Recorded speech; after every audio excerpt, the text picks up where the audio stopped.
aqui num lugar aqui mais lindo que eu já vi na vida. Olha só, gente, como a natureza é perfeita. Olha aí, eu ia passando ali e resolvi vir aqui porque eu vi essa maravilha da natureza aqui. E vocês sabem, né, gente? Eu amo a natureza. Quando eu vejo essas coisas perfeitas que é construída pela natureza mesmo, eu fico querendo filmar pra vocês como a natureza é perfeita, gente. Olha só. Olha só, gente. Essa pedra ali, ó. Ninguém colocou ela ali. Ela fica ali suspensa em cima da outra e não cai. Deixa eu passar ali pra mostrar a vocês.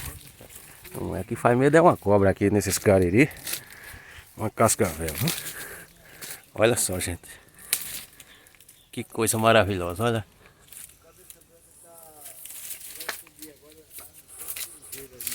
Olha aí, gente, que maravilha. Essa pedrona aí em cima da outra. E não cai ali pro outro lado. Aqui do outro lado tem uma baixa. É isso aí, meus amigos. Muito obrigado a todos vocês. Deus abençoe a todos. Gente, curte, comenta e compartilha. Valeu, gratidão a todos.